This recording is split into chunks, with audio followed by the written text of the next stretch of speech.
I work the night shift at a local mom and pop convenience store at the front of my neighborhood. We sell snacks, drinks, milk, bread, all the normal stuff that people need, but aren't willing to make a traditional run to the grocery store for. There was talk about adding a gas pump out front, but it hasn't happened yet. As a result, the night gets a bit slow at times. Of course, we got our usual druggie who strolls in to get his soda or to use the restroom. But sometimes I'll sit at the counter for nearly an hour before someone strolls in. It can get a bit boring at times, but I've always got a good book or a YouTube video to keep my mind occupied. I'm supposed to clean the store in the slow periods of my shift, and I do, but that never takes me long. Each night, usually around 1 to 2 a.m., I finish the chore list and find myself surfing the web or plopped down enjoying some novel.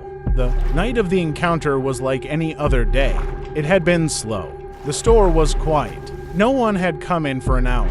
I was rereading my favorite Stephen King book when I heard a thudding sound coming from the inventory room. I jumped at the noise. I know, not very manly of me, but I hadn't expected it. Besides, I was at a pretty intense part of my book. I looked up at the digital clock sitting on the counter. It read 3:12 a.m. I didn't really think anything of the noise. I just assumed it was something that fell off one of the shelves, even still. I felt a chill crawl its way down my spine. I remember glancing outside and seeing a sea of thick fog blanketing the landscape. This wasn't too uncommon. There was a lake across the street from the store, and occasionally fog would drift in. Still, I couldn't recall a time when the fog was quite as thick as this. I remember thinking that something could be standing out there watching me, and I wouldn't even know.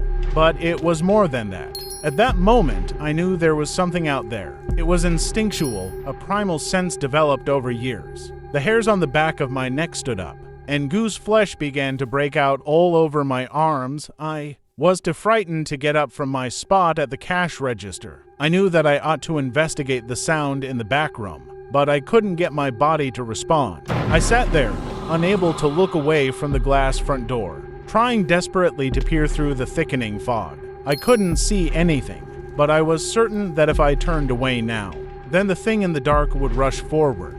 The fear was multiplying, growing into a living creature trying to tear its way from my stomach. I felt cold sweat begin to pour from my brow, streaming into my open eyes and causing them to sting. I couldn't blink.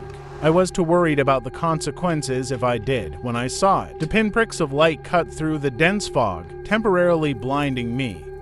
My panic rose to a crescendo and my heart beat out of my chest.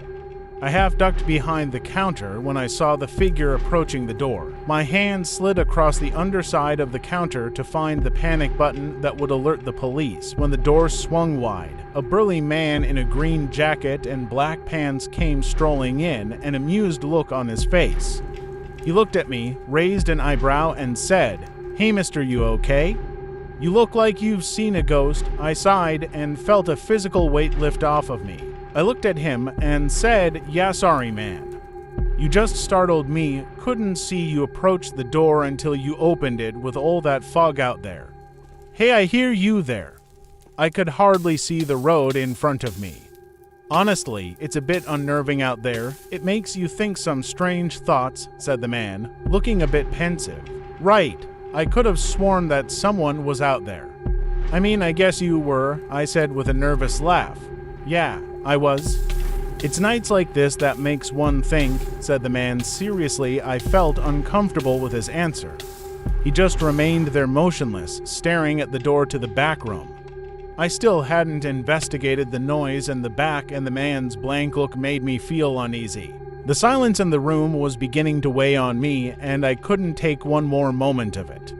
I asked, "Think about what?" The man smiled a toothy grin and said, "Life, death, and all the moments in between." I try not to think about the first two too often. After all, who can truly know? "Anyone can if they are willing to pay the right price for it," said the man, a hungry look gleaming in his eyes. "You might be right. There is always a price to pay for knowledge. I mean, I'm pretty sure Adam and Eve learned that lesson, and aren't we still paying for it today?" True enough, I suppose, but how is one supposed to live when one doesn't know the reason for existence? Asked the man. I guess it is our duty to do the best with what we have in front of us. And damn the truth, huh? Replied the man. What truth? No one's truth is true. Many claim to have the answers, but few have more than just hot breath. Because many are liars, the truth doesn't exist. That doesn't seem to be an accurate conclusion either, said the man. Does there have to be a singular truth? Why must it be universal? Can't something be true to one and not true for the other? I would say that truth by its essence must be true to all, or else it isn't the truth. A truth true to you, but not another is not the truth at all. It's merely a solution. Are you content to live a life of solutions rather than one of true knowledge? Asked the man. The question is superfluous. Of course, I'd rather live a life of universal knowledge, but who knows such truth? And if I claimed to know the truth, what would you say to that? Questioned the man.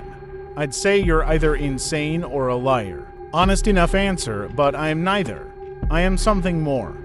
When one sees the truth, they know it, so look and see for yourself, said the man. He took a couple steps forward, coming fully into the light, and I noticed his features for the first time. He had a severe look, a hawkish nose that looked as if it had been broken at least once. The landscape of his face was a jumble of cracks and wrinkles, dominated by a large scar that started right below his nose and continued through his lips, stopping at his jawline. It was the man's eyes that made me feel the most uneasy. They were as black as tar, and they drilled into me. Making eye contact with the man was like looking directly into a black hole. They seemed to draw you deeper. There was a little light shining in the middle of the man's pupil.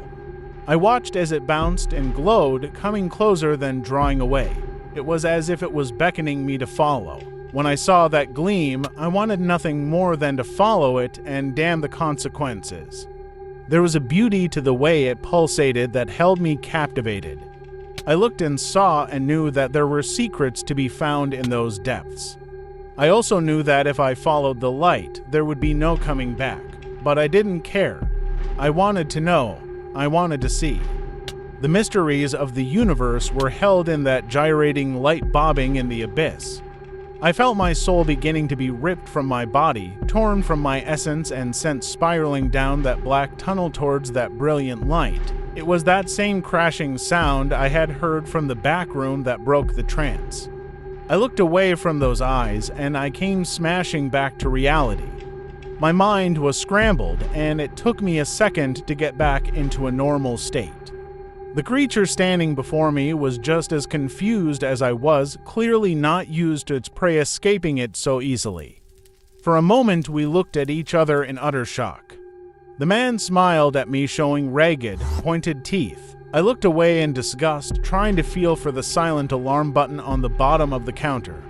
My hand brushed the button and I pressed it with all my strength. The man remained standing there absolutely motionless. Those black eyes of that man never blinked, and I didn't dare make eye contact with him. Finally, he looked down at his watch and said, "The time is nearly here." With that, the man turned and strolled directly out the door he had come. I watched him walk casually into the fog. I couldn't see clearly, so I'm not entirely sure what I saw.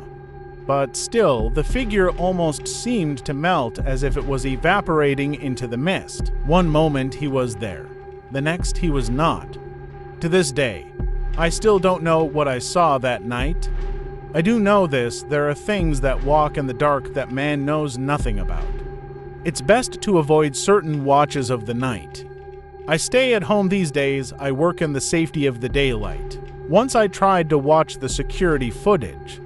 All that can be seen is the front door opening and closing. Then about 5 minutes later, it happens again. No man can be seen, but still something opened that door. You can see my lips moving as if I am talking, but there is no audio and the conversation can't be heard, and that's the proof. I tried to watch the backroom footage. All that can be seen is a box of sodas busting as it falls from the top shelf. Then a few more minutes pass, and the whole metal rack holding the boxes of soda is knocked over. I don't know what saved my life. I do know this, I am still alive, and I intend on staying that way. I'd like to be able to explain to you what happened that night, but I am just as in the dark as you might be. Stories are supposed to wrap up nice and neat into a perfect little ribbon, but when does life follow those rules? We each live and die on this rock. We love, we hate, we fight, we make peace, and many of us don't even know why we are here. I don't claim to know the answers. All I know is this. I'm still breathing, and some answers aren't worth the price. Thanks for watching. If you like the video, please subscribe to my channel.